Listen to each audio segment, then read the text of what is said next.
So let's talk about success again and how to be successful with your SEO audits. You have to go through all that theory to get your mindset in the right place for SEO auditing, for approaching SEO audits, because it will lay the grounds for your success after you complete the course. So the first thing is getting the context of the website right. So this is something that SEO tools, however smart they are, how much AI they use, cannot do and probably won't be able to do for a very long time.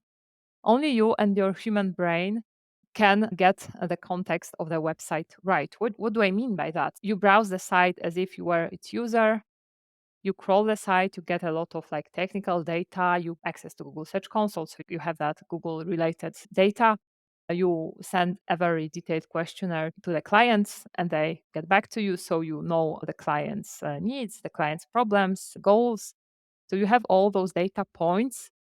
And having all that knowledge, now you are able to kind of set the context of the website, put it in the right place, and knowing actually what the site needs, what will be the best thing for the site to happen as a next step. Probably it won't be fixing the length of title tags, making sure they are shorter by 10 characters, something that the tool may tell you to do. So this is the most important thing, and I don't believe you can automate it in any way. You just gather all that data, go through all of that data, browse the site as a user, and get the context and know where to go from that. This is something that you will be doing intuitively after you have like spent some time doing audits. The next thing, very important, is I'm talking about in-depth SEO audits. So we are not just like checking 10 things and done. We are like doing a deep dive into all of aspects of SEO, including local SEO, on-page, off-page, content optimization, keyword focus, and whatnot. And very often the client will come to you saying that we got stuck, our traffic hasn't increased for 2 years, or we have a traffic drop. Do this audit, please analyze the site and tell us what to do. And this is where, in most cases, you will have to take a look at factor diversity. This is something that Ted Kubaitis is talking about a lot. Factor diversity is generally about whether the site takes care of various factors for various groups of factors as opposed to just exhausting one factor. So, for example, you have a site, you have built some links to a page, the page improved, you built more, the page improved. You did that 10 times, and at some point, the site won't move or the site even drops.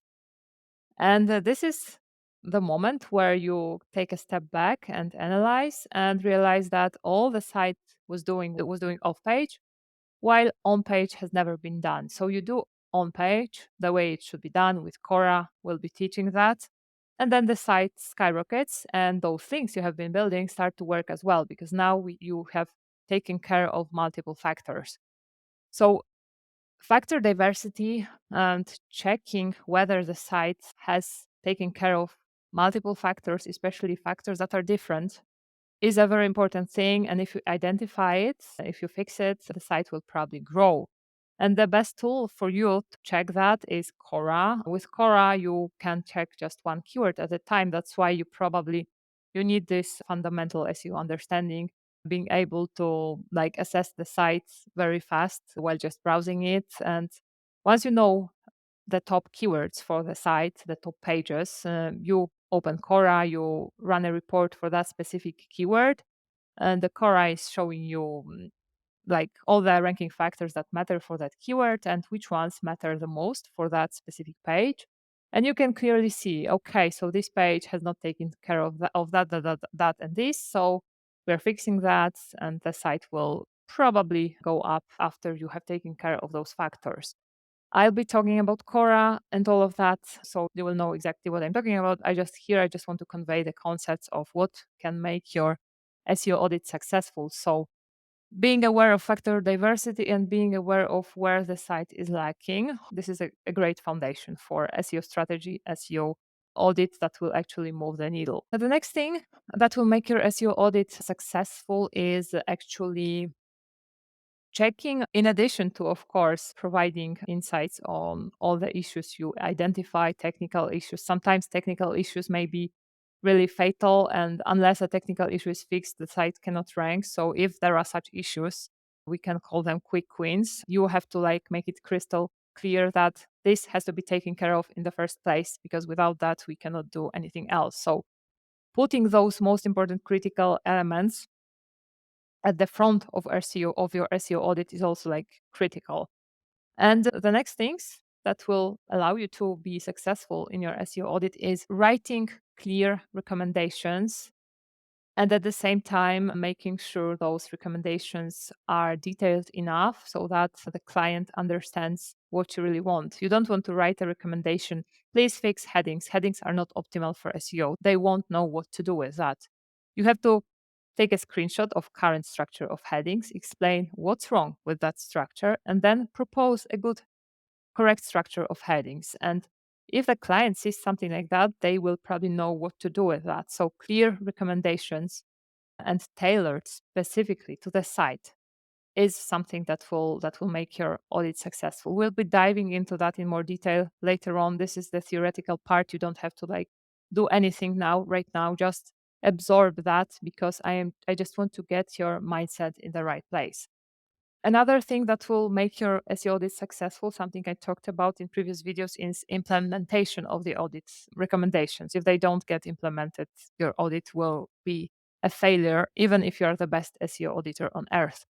So I always choose to work with clients who are very responsive, who act fast, and who I feel will be implementing the fixes fast. And one of the things how you can determine that is ask them how big is their team, if they have a person dedicated to work on the website, if they have a team of developers, how busy they are. Sometimes they will have a huge team of developers who will be very fast to implement. Sometimes it may be just one person on the other side, and this person, the owner of the site, may not be technical at all, and they will have to look for someone to implement the changes, and they may not be able to do that. They may not know how or who to connect with. So those things have to be established at the start. Sometimes if this is a website that only has like one person is responsible for that, they may ask you to do those implementations. Sometimes it is fun works. There are some SEO auditors who don't do that. They never touch the site. I do it occasionally. If the client is actually like one person with a site, and this is a CMS I know, and I am the most proficient in WordPress, then sometimes I actually do implement those changes on the website. I have two clients, like regular clients, who have WordPress sites, who have given me access to their sites, and they just said, Olka, do whatever you want. We trust you. You don't have to run those changes, those updates with us. So this is the best client in that respect, because you have a free hand and you can implement all the changes.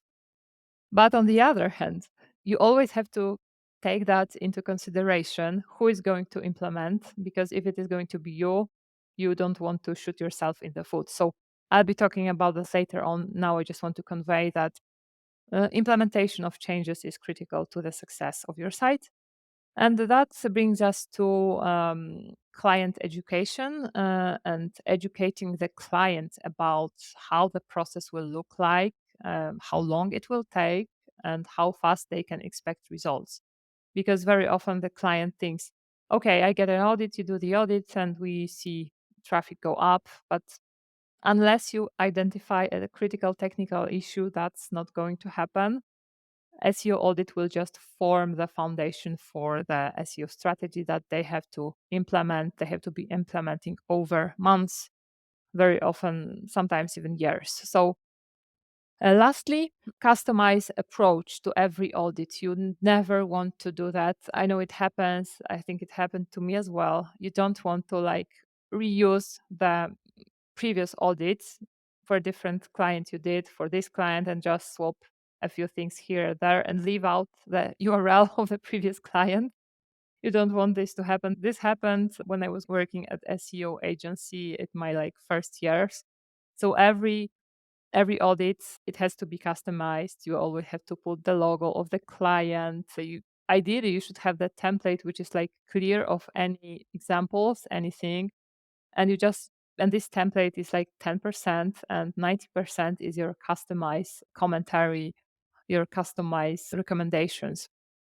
This will improve your client relationship and improve the chances of recommendations being implemented. And overall, it is a success factor. So, those are, I would say, the top things that will let you be successful with your SEO audits. So, you need to get the context of the site right. You need to account for factor diversity and like overall optimization of the site. I will be talking about that later on. You need to provide clear recommendations that will actually get implemented. So you have to have a customized approach to every client and every project. And with that, you can see clearly this takes a lot of time and effort on your side and on your client side. And this is what makes those projects so effective and so profitable, because you spend a lot of time, you create something that is amazing, so you can get paid for that appropriately. So that's all regarding being successful with your SEO audit. In the next video, we'll be still talking about success, but more from the angle of how you can be a successful SEO auditor and what will make you a successful SEO auditor.